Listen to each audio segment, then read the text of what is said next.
সরকার প্রধানকে নিয়ে কথা বলা খুব একটা দেখি নাই। এখন সরকার প্রধানকে নিয়ে অনেক কথা বলা হয় বিরোধীদের পক্ষ থেকে। যেমন এনসিপির নাহিদ সার্জিস আলম তিনি বলছেন যে তারেক রহমান ভং ধরছেন। মানে এই যে এই হামলাগুলোর ঘটনা ঘটছে একের পর এক, তারেক রহমান ভং ধরছেন। মানে আমিও আসলে যেহেতু করা যায় বলেই করি যে তারেক রহমান আসলে কি করছেন? তারেক রহমান ভূয়সী প্রশংসিত হচ্ছেন তিনি। যেমন যেদিন হামলা হচ্ছে তিনি হেঁটে কোন মন্ত্রণালয় পরিদর্শনে গেছেন। সেটা খুব গণমাধ্যমে খবর হচ্ছে যে এই যে তিনি হাঁটছেন, তিনি বিভিন্ন সময় কম খাচ্ছেন, তিনি প্রোটোকল ব্যবহার করছেন না, তিনি রাস্তায় সেলফি তুলছেন সাধারণ নাগরিকদের সাথে, তিনি স্কুলের বাচ্চাদের সাথে কথা বলছেন, গাছের চারা লাগাচ্ছেন, ইত্যাদি ঘটনা ঘটছেন, কখনো সিনেমা দেখছেন। কিন্তু আসলে কাজের জায়গাটা কি হচ্ছে আপনার কাছে একটু স্পষ্ট হতে চাই। তিনি কি একটু শুভেচ্ছা দূত টাইপের একটা রোলে আছেন, বা মোটিভেশনাল স্পিকার এরকম একটা রোলে আমরা তাকে দেখছি? এখন বিষয়টা হলো যে মাত্র 5 মাস হলো সরকারের। হি ইনহেরিটেড উইথ মানে বিয়ন্ড ইমাজিনেশনস নেগেটিভিটি নিয়ে 17 বছর ধরে তার যে চরিত্র হনন করা হয়েছে, তাকে মাফিয়া বস হিসেবে ট্রিট করা হয়েছে, তাকে দুর্নীতিবাজ হিসেবে ট্রিট করা হয়েছে। এমনকি তার শাসনামলে, মানে বিএনপি শাসনামলেও তো তখন হাওয়া ভবন নিয়ে তো প্রথম আমরা বিএনপি শাসনামল থেকে জানতে শুরু করলাম। আমি এটা বলেছি তখন তো সরকার অ্যালাউ করতো এই সমালোচনাগুলো, তখন নিপীড়ন ছিল না, তখন শিশির কার্টুন তৈরি করতো সে তারেক রহমানের নামে। তারপরে শেখ হাসিনা 17 বছর আর কার্টুন তৈরি করতে পারে নাই। আমি বলছি 17 বছর তো ছিল, এর আগেও ধরেন আরো 5-7 বছর, তো প্রায় 23 বছরের একটা বিরামহীন প্রচারণায় তার যে চরিত্র নির্মাণ করা হয়েছিল একজন ভিলেন হিসেবে, তো ক্ষমতা গ্রহণের পরেও দেখা গেল যে তাকে নিয়ে এইসব কথাবার্তা বলা শুরু করলো এনসিপি এবং জামায়াত ইসলাম। ওই কনফিডেন্সটা অনেকেই পাচ্ছিলেন না। আমি গত সপ্তাহে একটা ভিডিও দেখছিলাম, একজন মার্কিন যুক্তরাষ্ট্র থেকে আসছেন বাংলাদেশি মানুষ, তিনি বাজার করছেন এবং বলছেন, দেখেন এখানে যে পটল কিনছি, আমি যে মাছ কিনছি, এটা আমার কোনো ভাবেই মনে হচ্ছে না যে বেশি, বরঞ্চ অনেক কম মনে হচ্ছে। প্রথম কথা বলছে যে হ্যাঁ, অনেক সমস্যা আছে, রাস্তাঘাটে প্যাপো জ্যাম ট্রাফিক এগুলো আছে, বাট আমার মনে হয় না রাষ্ট্র খুব খারাপ চলছে। একজন যুক্তরাষ্ট্রের নারী বাংলাদেশি প্রবাসী, উনি আসছেন, উনি তারেক রহমান সম্পর্কে একটা কথা বলেছেন। উনি বলছেন যে দেখুন, আমাদের যে প্রধানমন্ত্রী, ওনার আগের কথা বলতে পারি না, বাট এখন ওনার কথা দেখলে আমার চোখে পানি আসে যে এত ভালো একটা মানুষ হতে পারে। তো এখন আপনি যেটা বলছেন যে পিয়ার, মানে যেটা বলছেন যে শুভেচ্ছা দূতের ভূমিকায় কিনা, আমাদের মানুষের চা তো খুবই কম শারমিন। মানে আমরা বাংলাদেশি মানুষের কি খুব ভালো চাওয়া আছে? এখন আমাদের আলোচনা হওয়া উচিত কি? আমাদের আলোচনা হওয়া উচিত কিভাবে আমাদের এই যে রাষ্ট্রীয় যেসব পলিসি আছে এগুলোকে শিথিল করা, ট্যাক্স কে ভালো করে রিফর্ম করা, মানুষ যেন বিজনেস করতে পারে, ইনভেস্ট করে যেন তার রিটার্নটা ফেরত পেতে পারে, দোকানি যেন নির্বিঘ্নে দোকান খুলতে পারে, ওখান থেকে যেন একজন রিক্সা চালক সারাদিন রিক্সা চালিয়ে তার বাড়িতে টাকাটা পাঠাতে পারে। এইসব জিনিসগুলোই আমাদের সবচেয়ে আলোচনা হওয়া দরকার, কিংবা এগুলো নজর দেওয়ার দরকার। মানুষ এটাই চায়, এই যে সংস্কার কিংবা জুলাই সনদ। আপনি রাস্তাঘাটে ঘুরে দেখান তো, একটা মানুষের মুখ থেকে আপনি জুলাই সনদের কথা শুনবেন না সে বলবে যে আমার গ্যাস দাও, আমার এই রাস্তা ঠিক করো, আমাকে এই যেন ব্যাংকে যে আমার টাকার স্বল্পতা না হয়। তো এগুলাই তো দরকার, তাই না? তো যেটা আমরা চাই, বাংলাদেশের মানুষের চাওয়া আসলে খুবই কম। কিন্তু সেই কম চাওয়া আমাদের মানুষের, আমি বলি শেষ করি, তারেক রহমানের এই জিনিসটা বলতে চাচ্ছিলাম। তো সেই জায়গায় আমাদের মানুষ পটে যে প্রধানমন্ত্রিত্ব যিনি ছিলেন, তার আচার ছিল যে বছরে 35 কোটি টাকার না মাসে 35 কোটি টাকার খাবারের বিল। ওই যে কর্ণফুলী টানেলের পাশে তিনি থাকবেন বলে একটা 4,000 কোটি টাকার একটা নিবাসস্থল তৈরি করা। তিনি যখন রাস্তায় যাবেন, 200 গাড়ি আরো সব কিছু ব্লক করা, মানুষকে চলাচলে নির্বিঘ্ন করা, এবং আমরা যে প্রজা, তিনি যে রাজা, এই ধরনের একটা প্রচেষ্টা ছিল জনগণ থেকে বিচ্ছিন্ন রাখার যে রাষ্ট্র, সেই জায়গাটা তিনি ভেঙে দিতে চেয়েছেন। তার নিজের প্রোটোকল কমিয়েছেন, মন্ত্রীদের প্রোটোকলও কমিয়েছেন। তিনি মানুষের কাছে যাচ্ছেন, কিশোরদেরকে উদ্বেলিত করার চেষ্টা করছেন, এবং নিজের সিম্পলিসিটি দিয়ে। আমি একদিন মন্ত্রণালয় খেতে গিয়েছি, আমার ওখানকার খাবার খেয়ে আমার পছন্দ হয় না। 100 টাকার খাবার, একটা ভাজি, একটা ডাল, তোমরা কি খাও এগুলো? আমি অনেক ভালো খাই। তো উনি যে কাটছাট করে উনি চেষ্টা করছেন যে রাষ্ট্রের প্রধান, যিনি হেড অফ দ্য গভর্নমেন্ট, যদি নিজে পরিবর্তনটা প্র্যাকটিস করতে পারেন, তাহলে এটার একটা চাপ প্রশাসনের পড়ে, অন্যান্য জায়গায়ও পড়ে।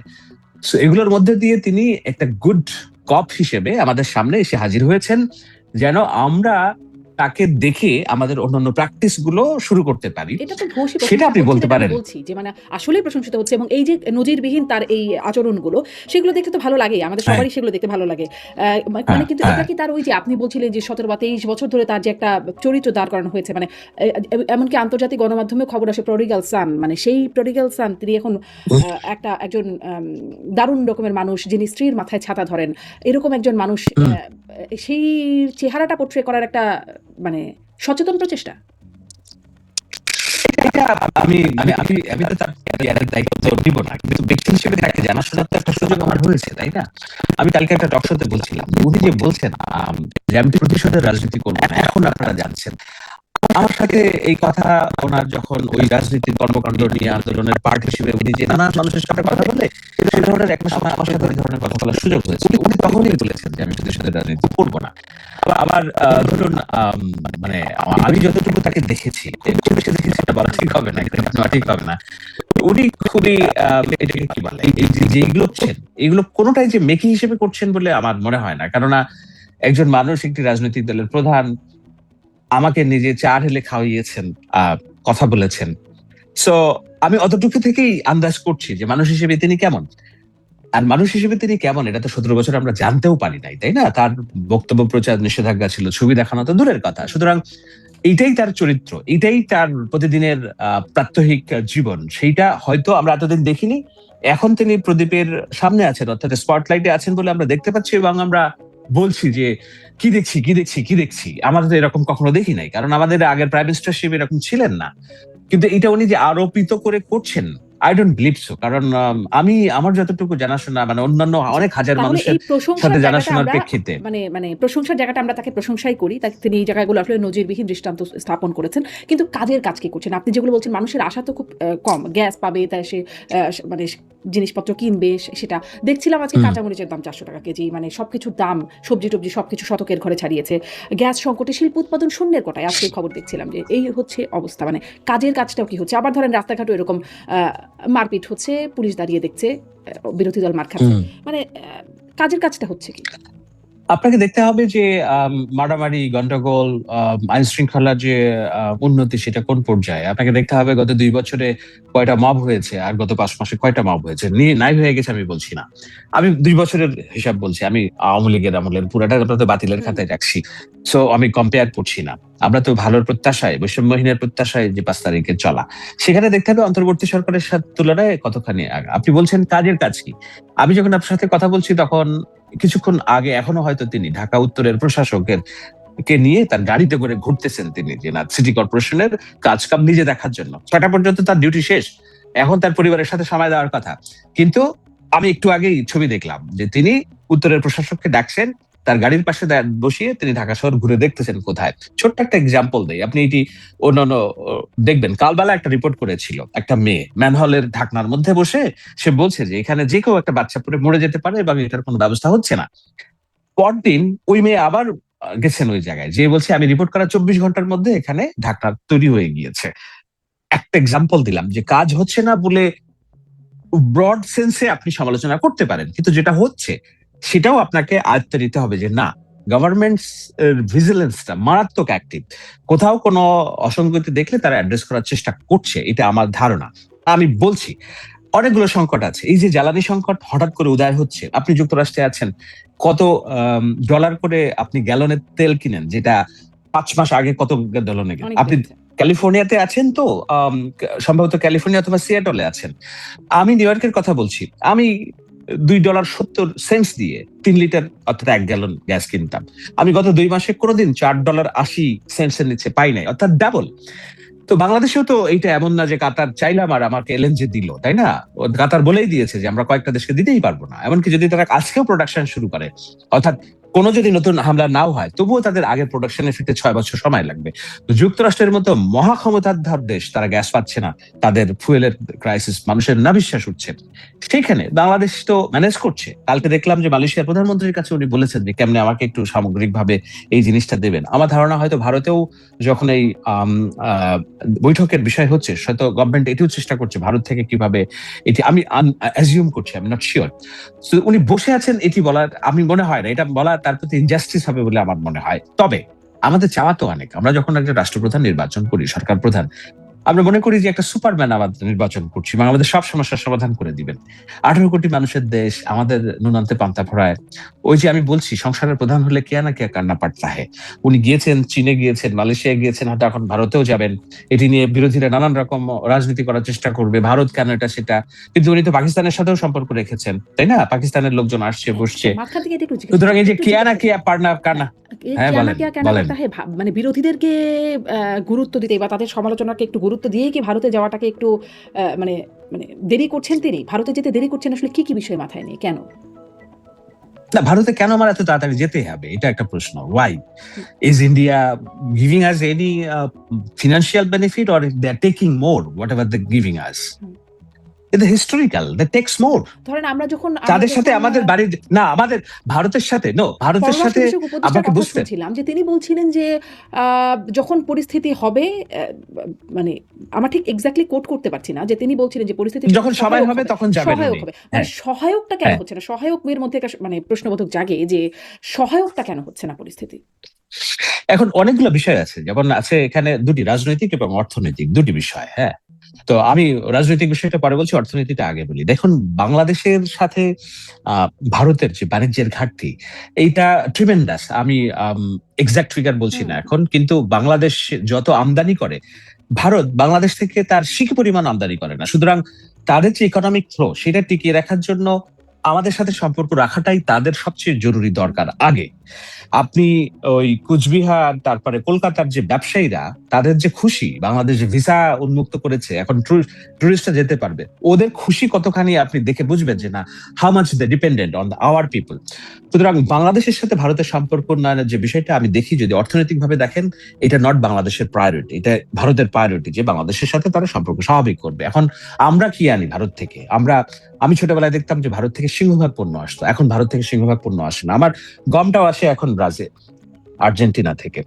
আমার যে মাছ, চাল, এগুলো মায়ানমার হয়ে, থাইল্যান্ড হয়ে অনেকগুলো আমাদের আউটসোর্সিং জায়গা তৈরি হয়েছে। তবুও কি আমরা ভারতের উপর নির্ভরশীল না আমাদের আমদানির ক্ষেত্রে? অবশ্যই আমরা নির্ভরশীল। অনেক কিছুই আমাদের আনতে হয়। যদি এই ফ্লোটা বন্ধ করে দেওয়া হয়, আমাদের ইন্টারনাল অস্থিরতা তৈরি হবে। কিন্তু এগেইন আমি বারবার বলছি, ভারতের সাথে সম্পর্ক উন্নয়নের জন্য আমাদের যতটা তাগিদ, ভারতের তাগিদ তার চেয়েও বেশি। এটা হলো রাজনৈতিক, অর্থনৈতিক। আর রাজনৈতিক টার্গেট যেটা, সেটা হলো যে ভারতের মাটিতে বাংলাদেশের জুলাই অভ্যুত্থানে জেনজির মুভমেন্টে ক্ষমতাচ্যুত একজন মানুষকে তার আশ্রয় দিয়েছে, সেইটার একটা সম্পর্কের টানাপোড়েন বাংলাদেশের সরকারের সাথে আছে। সেটা এক্স প্রাইম মিনিস্টারের মুখের কথাতেও আপনি বুঝবেন যে বারবার ধর্ণা দিচ্ছে যেন আমাকে ফেরত নেওয়া হয়। ঠিক আছে, আমি যাব। তো এই চাওয়া পাওয়ার বিষয়গুলো আছে ভারতের সাথে। এখন বাংলাদেশের চাওয়া কি? বাংলাদেশের চাওয়া ইদার শেখ হাসিনাকে তারা বন্দি প্রত্যাপন চুক্তি মেনে নিয়ে তারা ফেরত দিবে, অথবা রাজনৈতিক যেটার কথা বলছি, অথবা বাংলাদেশের ইন্টারনাল পলিটিক্সে তারা শেখ হাসিনাকে ইনজেক্ট করা, অর্থাৎ আওয়ামী লীগকে ইনজেক্ট করা, রাজনীতিতে তারা করবে না। বিনিময়ে বাংলাদেশ, এটা হচ্ছে বাংলাদেশের চাওয়া। ওই যে ভারত যে চায় বাংলাদেশের সাথে বিজনেস করতে, আর বাংলাদেশ চায় যে আমার পলিটিক্যাল বিষয়ে তুমি ইন্টারফেয়ার করবে না। I have people, I have economic source otherwise. আমার চীন আছে, যুক্তরাষ্ট্র আছে, আমার আরব দেশগুলো আছে, আমি বিজনেস করবো এখান থেকে, আমার মানি মেক করবো এখান থেকে। তুমি যেহেতু আমার কাছ থেকে মানি মেক করবা, সো আমার ইন্টারনাল রাজনীতিতে তুমি হস্তক্ষেপ করবে না। আমার বোঝানোর চেষ্টা করছি যে এই যে পরিস্থিতি সহায়ক বলতে যেটা সরকার বোঝাচ্ছে, হয়তো এইসব বিষয়গুলো এখানে অন্তর্ভুক্ত। সেই জায়গাগুলো কতখানি জট ছড়াবে সেটি নিশ্চিত হয়ে হয়তো তারেক রহমান যেতে চাচ্ছেন। এইখানে তাড়াহুড়োর কিছু আছে বলে আমার মনে হয় না। তবে ফিরতে চাচ্ছেন, শেখ হাসিনা যে বলছেন বারবার তিনি ডিসেম্বরের মধ্যে ফিরে আসতে চান, মানে এখানে আসলে সরকার কি করবেন? যেহেতু এটা একটা সমস্যার কারণ, আমাদের রাজনীতিতে অস্থিতিশীলতা একটা তৈরি করছে যে তিনি ফিরবে বলছেন। তো এখানে আসলে সরকার এখন কি করবেন? তিনি এখন নিজেই যদি ফিরতে চান তো? দেখুন, উনি সরকার তো চাইবে উনি ফিরুক, কারণ হলো উনি জাতিসংঘের ফ্যাক্ট ফাইন্ডিং কমিটির রিপোর্টের প্রেক্ষিতে যে ট্রাইব্যুনাল হয়েছে, তার গঠিত ট্রাইব্যুনাল, সেই ট্রাইব্যুনালে তিনি ফাঁসির দণ্ডাদেশ প্রাপ্ত আসামি। এখন এখানে আসলে উনি সরাসরি তো আর রাজনৈতিক সুবিধা পাবেন না, উনি অ্যাপিল করারও সুযোগ পাবেন না, কারণ বিচারের আওতায় আসবে, সরাসরি কন্ডেম সেলে উনি চলে যাবেন। এবং সরকার যদি মনে করে যে খুব দ্রুত ওনার ফাঁসি কার্যকর করার দরকার, সরকার করে ফেলবে। এই বিষয়ে সরকারের কোনো বিন্দু পরিমাণ ভাববে বলে আমার অন্তত মনে হয় না। এইটা কনসিকুয়েন্সেস। তো সেই জায়গায় শেখ হাসিনা যে আসবেন, আসারও তো একটা পলিসি আছে, একটা প্রেক্ষাপট আছে। উনি যে গিয়েছেন, উনি কি বাংলাদেশি পাসপোর্ট ব্যবহার করে আসবেন এখানে? তো বাংলাদেশি পাসপোর্ট ব্যবহার করে আসলে উনি কি একলা একলা আসবেন, না যুক্তরাষ্ট্রের যেই জায়গায় ওনাকে গৃহবন্দী রাখা হয়েছে, এই গৃহবন্দী আপনি কোট করতে পারেন, আপনি গৃহবন্দী কেন বলছেন ওটার ব্যাখ্যা আমি পরে দিব। তো যেই জায়গায় ওনাকে গৃহবন্দী করাতে পারবেন, যে জায়গায় ওনার চাইলেও ওনার পুত্র কন্যারা দেখা করতে পারেন না, এটা কি ওনার ইচ্ছার উপর নির্ভরশীল যে উনি আসবেন বাংলাদেশে, যে না চাইলাম আর ফুরফুর ফুরফুর করে উড়ে বাংলাদেশে চলে আসবেন? It's absurd. তো এগুলো পলিটিক্যাল রেটরিক। উনি রাজনৈতিক নেত্রী হিসেবে কার ইচ্ছার বলবেন, উপর এটাই নির্ভরশীল? স্বাভাবিক। কার ইচ্ছার উপর নির্ভরশীল? এটা অ্যাবসলিউটলি বাংলাদেশের সরকার এবং ভারতের সরকারের উপর নির্ভরশীল। আপনি যে বলছেন পরিস্থিতির সহায়ক, এটা তো তিনি তো ভারতের অতিথি, মানে ভারতের অতিথি, মানে আমি বলতে চাচ্ছি যে ভারতের জিম্মায় আছেন তিনি। তো ভারত তো বলতে পারে না যে না, আমার জিম্মা থেকে তোমাকে মুক্ত করে দিলাম, তুমি এখন যাও, চলে যাও। ইটস এ প্রসেস, বন্দি বিনিময় প্রসেস। এবং উনি তো আর এমন না যে উন্মুক্ত মানুষের মতো বিচরণ করেন না, উনি জীবনযাপনও করেন না। আপনি কয়বার সংবাদ জেনেছেন যে জয় ভারতে এসে তার সাথে দেখা করেছে? পুতুল কতবার তার সাথে দেখা করার সুযোগ পেয়েছে? এই যে আওয়ামী লীগের পলাতক নেতা কর্মীরা তার সাথে দেখা যান তো, করার সুযোগ শুনি তো পেয়েছে। যায় যে জয় গেছেন, পুতুল গেছেন, তারা খাচ্ছেন একসাথে, সেই ছবি দেখা যায়, নেতারা গিয়ে দেখা করছেন, মিটিংও নাকি হচ্ছে বিভিন্ন, সেই খবরগুলোও তো আসে। এইটা আমি মনে করি এটা অ্যাবসার্ড, কারণ এটা হইলে রাষ্ট্রীয়ভাবে অন্তত ভারতের পররাষ্ট্র দপ্তর থেকে জানানো হতো উনি কোথায় আছেন, কিভাবে আছেন। উনি এমন জায়গায় আছেন যেটা একেবারেই ওনাদের সশস্ত্র বাহিনীর একেবারে নিগুড় নিরাপত্তার মধ্যে আছেন। এবং এই বয়সে, আপনি 80 বছর বয়সে একজন মানুষের সঙ্গ প্রয়োজন হয়, কথা বলার মানুষ দরকার হয়। নাই বলেই তো আপনি দেখবেন যে উনি হচ্ছে ওই এটাকে কি বলে, গোপালগঞ্জের টুঙ্গিপাড়ার 7 নাম্বার ইউনিয়নে 14 নাম্বার যে যুবলীগের কর্মী, তার সাথে ফোনে কথা বলে গল্প করেন। কারণ বৃদ্ধ মানুষের কথা বলার প্রয়োজন হয়, কথা না বললে তারা বাঁচেন না। সো ওনার সাথে দায়িত্ববান কোন লোকজন কথা বলছে না বলে উনি টুঙ্গিপাড়া 7 নম্বর ইউনিয়নের 14 নাম্বার যে যুবলীগের কর্মী আছে তার সাথে কথা বলেন। উনি একটু আপা আপা বলেন, উনি তাতে পুলকিত হন যে না, আমি এখনো আছি ঠিকঠাক। এর বাইরে ওনার রাজনৈতিক ভিত্তি কি? এটা খুবই খুবই রূঢ় শোনায়। হয়তো আপনি বলছেন সাংবাদিক হিসেবে এই ধরনের কথা আপনি বলতে পারেন কিনা একজন রাজনৈতিক কোন পলিটিক্স এর, এই যে বাংলাদেশে উনি ফিরবেন, ওনার তো বাজার করতে যাওয়ার অনুমতিটুকু ভারত সরকারের তরফ থেকে নেই। উনি বাংলাদেশে ফিরবেন কিভাবে? এবং বাংলাদেশে ফিরতে গেলে এই ভারত সরকারকেই এবার বাংলাদেশে যোগাযোগ করতে হবে যে আমরা এরকম, বাংলাদেশের একজন সাবেক প্রধান আছেন, উনি ফিরবেন, এই প্রসেস, ডিপ্লোম্যাটিক প্রসেসটা ওপেন করতে হবে। তো সেটাও তো একটা সহায়ক পরিস্থিতির একটা পার্ট, তাই না? আমার সেন্সে, পলিটিক্যাল সেন্সে এটা বলে। আপনার সেন্সে যদি ভিন্ন কথা কোনো কিছু বলে, আপনি আমাকে জানাতে পারেন যে উনি চাইলেই একটা প্লেন ধরে চলে আসতে পারেন বাংলাদেশে। মানে আমি এখানে এটাই বুঝতে চেষ্টা করছি যে বাংলাদেশ সরকারের পক্ষ থেকে কি করার আছে। তিনি তো বলছেন যে আত্মসমর্পণ তিনি এখন করতে চান। তো সেটা যদি তিনি করতে চান তাহলে তো প্রক্রিয়াটা একটু সহজই হবার কথা। যেহেতু তার পক্ষ থেকে খুব মানে রেজিস্ট্যান্স না। এখন এখন এখন এইটা কি উনি সত্যিই আত্মসমর্পণ করতে চান কিনা? যদি চান তাহলে তো ওইভাবে পলিটিক্যালি নিশ্চয়ই তিনি যোগাযোগ করবেন সরকারের সাথে। আর যদি, আমি তো ওনার এটাও কথা শুনেছি যে যাবো, আচ্ছা ঠিক আছে, ওরা তো আমাকে প্লেন এখানে পাঠাইছে, তার একটা প্লেন পাঠাক, আমি আসবো, মানে আপনি শুনছেন কিনা আমি জানি না, এই ধরনের একটা, হ্যাঁ। তো তার মানে কি, তার ভিতরে এই হ্যালুসিনেশন আছে যে তিনি যদি ডিটারমাইন্ড বাংলাদেশে আসবেন তাহলে হয়তো স্পেসিফিক বলতেন যে আমি, yes, I am the x prime minister of Bangladesh, I have all the rights to get back to my own country, I urge the government, যারা এখন বর্তমানে আছে জনগণের নির্বাচিত, তাদের পররাষ্ট্র দপ্তর এই ভারতের পররাষ্ট্র দপ্তরের সাথে এমন কোন ডায়ালগের চ্যানেল ওপেন করুক যে চ্যানেল দিয়ে আমি বাংলাদেশে ফিরবো এবং আমি আত্মসমর্পণ করব, আমি জেলে যাব, আমি ফাঁসিতে ঝুলবো। এইটা একটা সলিড ওয়ে। আর তিনি যে হুঙ্কার দিচ্ছেন, আবার বলছেন যে আচ্ছা ঠিক আছে, আমি তো প্লেনে করে আসছি, তার একটা প্লেন পাঠাক, আমাকে নিয়ে যাক, এটা সেটা। সো এগুলো খুব ক্লিয়ার মেসেজ দিচ্ছে না। It's all about the political তার একটা রেটরিক। কথায়, মানে একটা আলোচনা ভয়েস ক্লিপ যেটা মানে ফাঁস হয়েছে বা ভাইরাল হচ্ছে সেটা থেকে শুনেছি। কিন্তু তিনি আন্তর্জাতিক গণমাধ্যমগুলোতে যে সাক্ষাৎকার দিয়েছে সেটা একটি আনুষ্ঠানিক বার্তাও বটে যে তিনি ফিরতে চান, আত্মসমর্পণ করতে চান, ডিসেম্বরের মধ্যে ফিরতে চান, এরকমটা তিনি বলছেন। তো সেই আত্মসমর্পণ যে করতে চান, এতটুকু বার্তা তো মোটামুটি স্পষ্ট। সেখানে সরকার কি চাইছে যে তিনি ফিরুক? তার জন্য কোনো প্রক্রিয়া নিচ্ছে আছে? এইটা আমি সরকারের পররাষ্ট্র মন্ত্রণালয়ের বিষয়, আমি এক্স্যাক্টলি জানি না যে সরকার কি চাচ্ছে। কিন্তু উনি যদি এসে পড়ে যদি গো ধরেন ভারত সরকারের সাথে যে না, আমি এই দেশে আর থাকবো না, আমি বাংলাদেশে যাব, তখন ভারতীয় সরকারের পররাষ্ট্র মন্ত্রণালয় বাংলাদেশের পররাষ্ট্র মন্ত্রণালয় যোগাযোগ করবে যে আপনাদের দেশের একজন ক্ষমতাচ্যুত প্রধানমন্ত্রী এই দেশে যে আছেন, উনি দেশে ব্যাক করতে চান, এখন আমরাও আপারও ওনাকে এই জায়গায় রাখতে, সো আপনারা এই প্রসেসটা ওপেন করেন। তখন বাংলাদেশ হয়তো শর্ত দিবে যে ঠিক আছে, আমরা তাকে ফেরত নিব, কিন্তু তার বিচার প্রক্রিয়া নিয়ে তোমরা নাক গলাবা না। এইটা আমরা will deal with the international community, কিন্তু তোমরা নাক তো নাক গলাবা না। গলাচ্ছে বিভিন্ন, সো ধরেন ভারতের কথা বাদই দিলাম, হিউম্যান রাইটস ওয়াচ তারা বলছে যে ফেয়ার ট্রায়াল হচ্ছে না, ডিউ প্রসেস মানা হচ্ছে না, আন্তর্জাতিক অপরাধ ট্রাইব্যুনালের কথাই তারা বলছে। মানে এটা আগেও তারা বলেছে, যখন যুদ্ধাপরাধীদের বিচার করা হচ্ছে তখনও তারা বলেছে ফেয়ার ট্রায়াল ডিউ প্রসেস হচ্ছে না, এখনো তারা বলছে যে ফেয়ার ট্রায়াল হচ্ছে না। মানে তারা তো আসলে এই, মানে আমি ভারতের কথা বলছি না, আন্তর্জাতিক কমিউনিটি তো এই বিষয় নিয়ে বলে নাক তো গলায়। হ্যাঁ, তো বলে এখন ওই জায়গাগুলোতে তার এইসব ইন্টারন্যাশনাল লবিগুলো তার স্ট্রং করতে হবে। দেখুন, অধিকার কেউ কাউকে দেয় না, অধিকার আদায় করে নিতে হয়। শেখ হাসিনা আমাদের গণতান্ত্রিক শাসন ব্যবস্থার চাওয়া এমনি দেন নাই, আমাদেরকে আদায় করে নিতে হয়েছে। আমাদেরকে বলতে বলতে আমরা যারা কাজ করেছি, আমি তো আর সরকার না, বা সরকারে যারা আছে তারা আদায় করে নিয়েছে। এখন এই বিচার যদি ফেয়ার না হয়, আমরা অবশ্যই ফেয়ার ট্রায়ালটা চাই, অর্থাৎ ফেয়ার ট্রায়াল, এই ট্রায়াল নিয়ে যেন কোনো প্রশ্ন না উঠে, সেটা আমাদের সর্বাগ্রে চাওয়া। তো এখন আমার কাছে তো সবচেয়ে বড় প্রমাণ তো আছেই যে উনি বাই হারসেলফ অর্ডার করছে যে এখন থেকে সরাসরি লেথাল ওয়েপন ব্যবহার করবা, আমি হেলিকপ্টার বলে দিয়েছি, হেলিকপ্টার থেকে গুলি করবা। এটা জাতিসংঘের fact finding committee prove, BBC তার ফরেন্সিক রিপোর্ট দিয়ে প্রুভ করেছে যে order by Sheikh Hasina. So আপনি আর কোথায় তার দোষটাকে আপনি লুকাতে পারবেন, তাই না?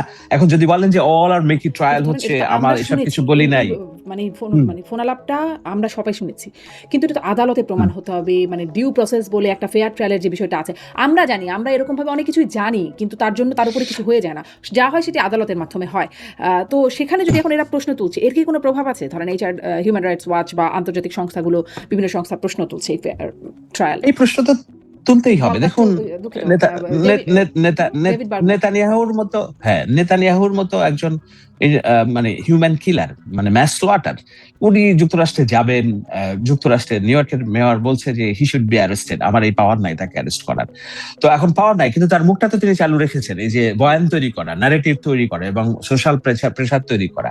শেখ হাসিনার বিচার প্রক্রিয়া নিয়ে যদি এত প্রমাণের পরেও যদি মনে হয় যে না, ট্রায়ালটা ফেয়ার হচ্ছে না, তাহলে তারা ওই লিগ্যাল প্রসেস গুলো ওপেন করতে পারে, তারা ইন্টারন্যাশনাল যে হেগ ওখানে অ্যাপ্লাই করতে পারে, জাতিসংঘকে অ্যাপিল করতে পারে যে আপনি এখানে ইন্টারভেন করেন। তো জাতিসংঘের কাছে তারা যেটা আবেদন করেছে, জাতিসংঘ তো সেটা ডিনাই করেছে আমি যতদূর জানি। ইউরোপীয় ইউনিয়নের কাছে বলতে পারে, ভারত রাষ্ট্রকে তারা চাপ দিতে পারে, বাংলাদেশকে চাপ দেওয়ার জন্য যুক্তরাষ্ট্রকে দিয়ে চাপ দেওয়াতে পারে যে না, এখানে একটা ফেয়ার ট্রায়াল দরকার। তো এই সমস্ত পথ তো বন্ধ শেখ হাসিনার, আওয়ামী লীগের। তাদের বন্ধু বলতে তো ইন্টারন্যাশনালি আর কেউ নেই, not a single country, not a single মানে উইন্ডো তারা ওপেন রাখছে।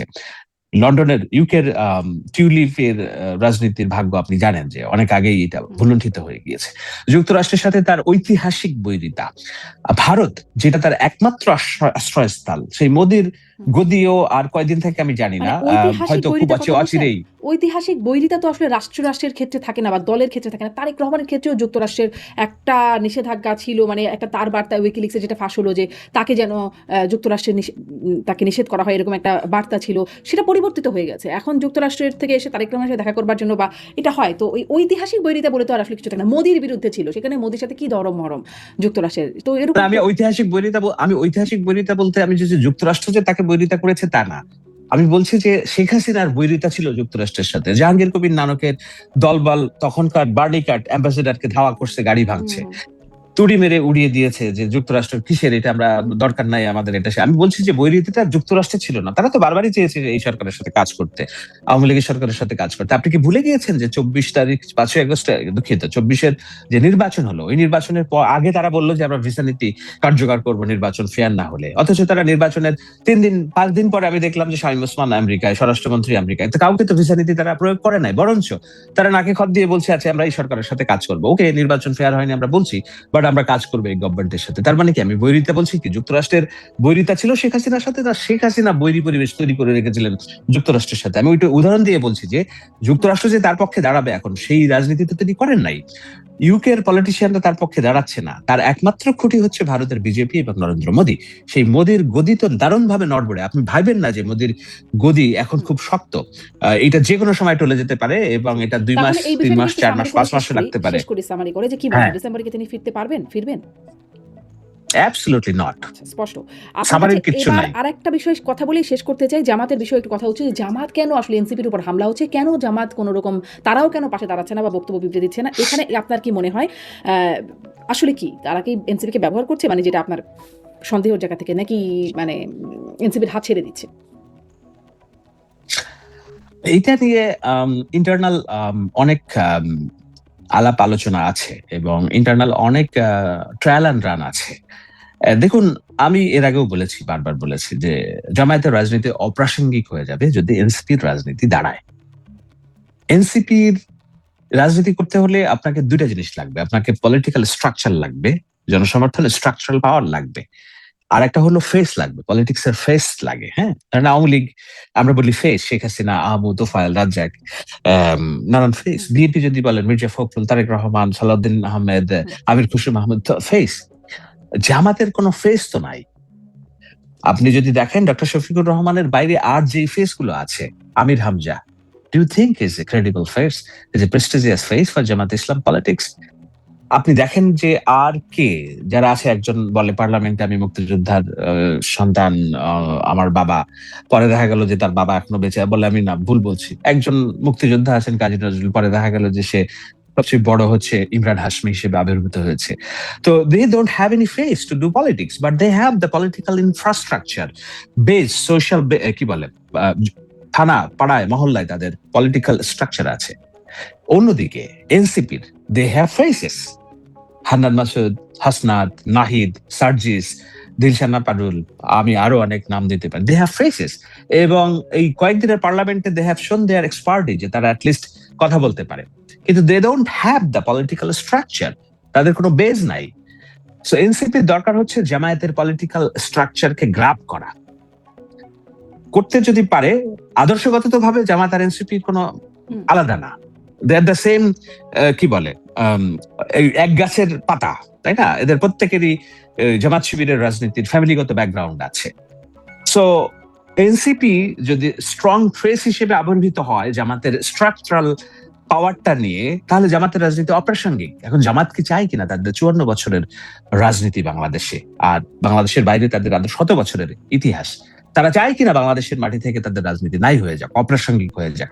তারা তো চাইবেই যে এনসিপি কে তাকে বঞ্চয় বানায় রাখতে, আর এনসিপিও চাইবে জামাতের স্ট্রাকচারাল পাওয়ারকে গ্রাব করে তাদের রাজনীতিকে দাঁড় করাতে। কারণ তারা যদি না দাঁড়ায়, তাহলে তারেক রহমানের লিডারশিপের বাংলাদেশে আগামী 3-4টি নির্বাচনেও বিরোধী কোন পক্ষ ক্ষমতা আসবে। এই জন্য আমি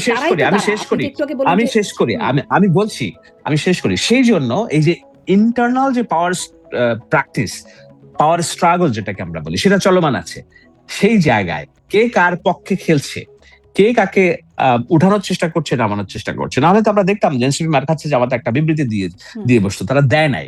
আবার এই যে কালকে মার খাওয়ার পর আজকে যে জনসমুদ্রের মতো তারা বলছে যে আমাদের, এটা সবই জামাত শিবিরের কর্মীরা জয়েন করে, অর্থাৎ জামাত তাদের সব ইন্টারনাল ফোর্স ডিপ্লয় করে দিয়েছে এনসিপির সমাবেশে। এত যদি মানুষ হতো, তাহলে গত 15-20 দিন ধরে তারা যে সমাবেশ করতেছে, মানুষ হয় না কেন, তাই না? 240-50 থেকে 200 জনের বেশি মানুষ হয় না, আজকে কেন 20,000 মানুষ যোগ হলো? অর্থাৎ জামাত তাদের ফোর্স ডিপ্লয় করে দিছে। সো এই রাজনীতিটা আমরা বোঝার চেষ্টা করছি, এবং আমাদের বুঝতে আরো কিছুদিন সময় লাগবে যে কোথাকার পাশা, নট পাছা, আমি বলছি পাশা, কার পাশা গেল, কার টেবিলে, এটা আমাদের একটু সময় লাগবে। আচ্ছা, এটা বুঝতে সময় লাগবে, এটাও একটু বোঝার চেষ্টা করি। যে আপনি গাজী নজরুল ইসলামের কথা বললেন, তার ভিডিও ভাইরাল হলো, ইমরান হাশমি বলছেন তাকে, এরকম জামাতের অনেকের কথাই এখন উপরে উপরে চলে আসছে। দেখলাম যে ধর্ষণ ও ভ্রূণ নষ্টের অভিযোগে যুব জামায়াতে তার বিরুদ্ধে মামলা হয়েছে, আর একজনকে দেখলাম যে পরকীয়ার অভিযোগে জামায়াতে থেকে মারধরের খবর সেটি আসছে। মানে এইগুলোও কি কোনো একটা প্রয়াস কিনা, মানে তাদেরও, যেমন করে আপনি বলছিলেন যে একটা সময় তারেক রহমানের চরিত্র হননের চেষ্টা করা হয়েছে, এখানেও তো মানে সব দলেই তো কিছু না কিছু এরকম ঘটনা ঘটানোর মতো মানুষ থাকে, ভিডিও ভাইরাল হলে অনেকেরই অনেক সমস্যা হয়ে যাবে, কিন্তু এটা কি একটা সুচিন্তিত প্রচেষ্টা কিনা?